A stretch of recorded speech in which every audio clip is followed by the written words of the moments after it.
Hello friends, સ્વાગત છે તમારું નીતાબેન કુકિંગમાં। આજે હું તમારી સાથે શેર કરવાની છું કટોરી ચાટ।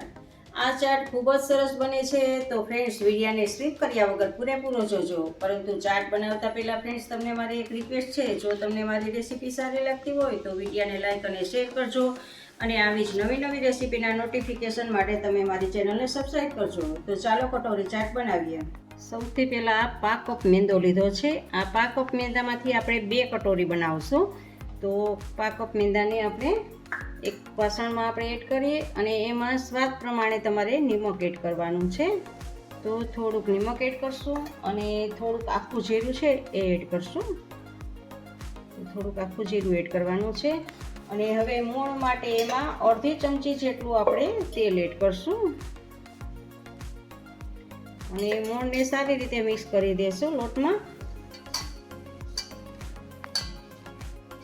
હવે આપણે થોડું થોડું પાણી એડ કરી અને લોટ બાંધવાનો છે। આપણે સમોસાનો જે ઉપરના પડનો લોટ બાંધતા હોય છે એવો લોટ બાંધવાનો છે, એટલે આપણે સમોસાનો લોટ બાંધતા હોય છે એ જ રીતે લોટ બાંધવાનો છે આનો। તો જુઓ, ધ્યાન રાખવાનું છે વધારે પાણી ના પડી જાય એનું, અને આવી રીતે આપણે મિક્સ કરવાનો છે બધા જ લોટને, અને આમ હાથની અંદર આપણે આવી રીતે આમ કરી દઈશું।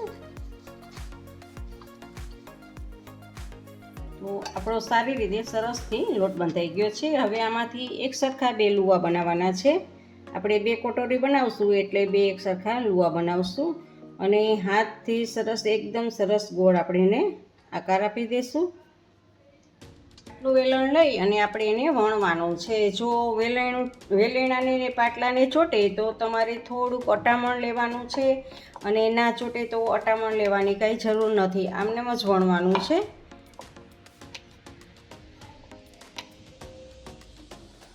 હવે આપણે એક આ રોટલી વણી લીધી છે, એવી જ રીતે બીજી રોટલી પણ આપણે વણી લઈ। આપણે અટામણની જરા પણ જરૂર પડેલી નથી, તો અટામણની જરૂર ના પડે તો આપણે અટામણ આપવાનું નથી, એમનેમ જ વણી લેવાનું છે।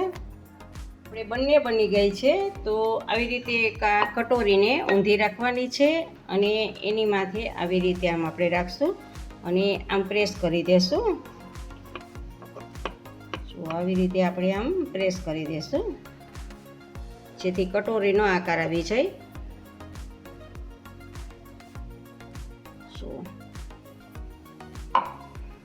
હવે એવી રીતે આપણે બીજી કટોરીને પણ એમ કરી દઈએ।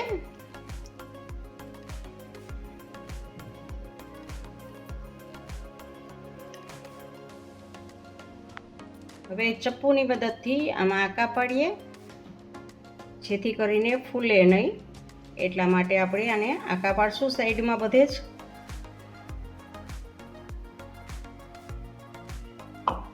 બંનેમાં એવી રીતે કરી લેશું આપણે।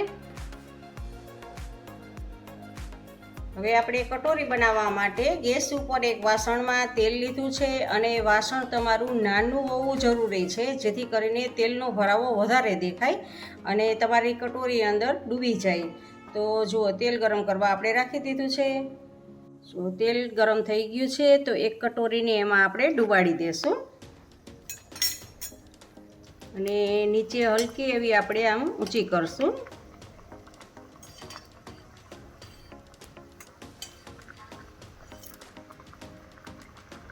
એ સાણચીની મદદથી આપણે એને ઊંચી કરશું, અને જુઓ આવી રીતે આમ આપણે આમ ફેરવતી જવાની છે, અને ગોલ્ડન કલર નહીં થાય ત્યાં સુધી આપણે કરવાની છે।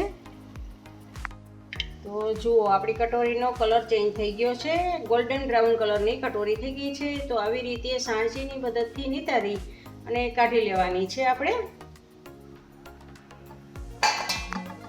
જો બંને આપણે તળી લીધી છે, હવે ઠંડી થઈ ગઈ છે, તો ઠંડી થઈ ગયા પછી આવી રીતે આસાનીથી નીકળી જશે વાટકો અંદરથી, અને આપણી કટોરી જુઓ એકદમ સરસ કટોરી બનીને તૈયાર છે।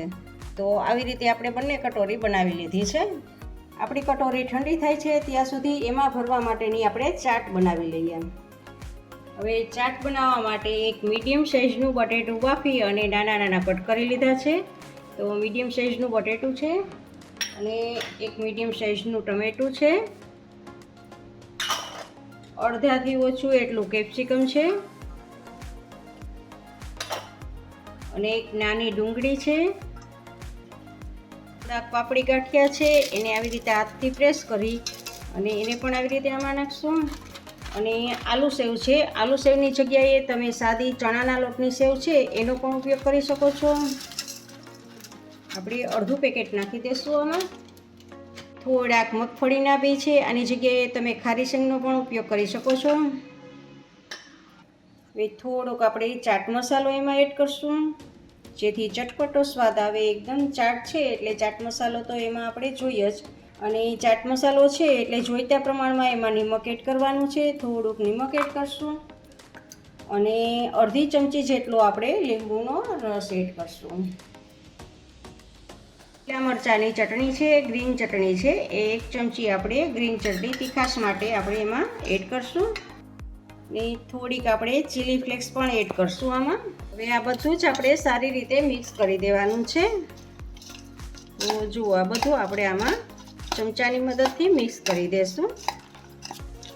ખૂબ જ ટેસ્ટી એવી આ ચાટ બને છે. જો એક વખત ચાટ આ ખાશો ને તો હર વખત આપણે આવી રીતે ચાટ બનાવશું. બધું જ મિક્સ થઈ ગયું છે ત્યારે ઉપરથી થોડોક 2 ચમચી જેટલો આપણે ટોમેટો કેચઅપ એડ કરશું આમાં. અને ફરી પાછું આપણે મિક્સ કરી લેવાનું છે.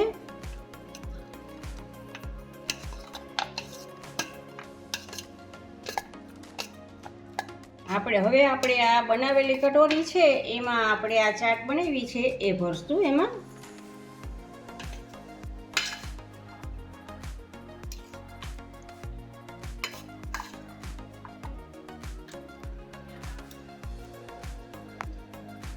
હવે ઉપરથી ટોમેટો કેચઅપ આપણે એડ કરશું, જેથી ચાટ ખૂબ જ સરસ લાગે. ટોમેટો કેચઅપ હોય તો ચાટ ખાવાની ખૂબ મજા આવે છે. અને થોડાક લીલા ધાણા એડ કરશું.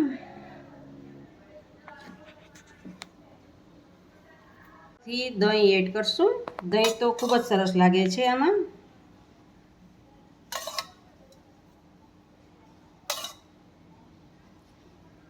ઉપરથી કાશ્મીરી મરચું છે એ સ્પ્રિંકલ કરશું. તો આપણી એકદમ ચટપટી અને ચટાકેદાર એવી આ કટોરી ચાટ તૈયાર છે.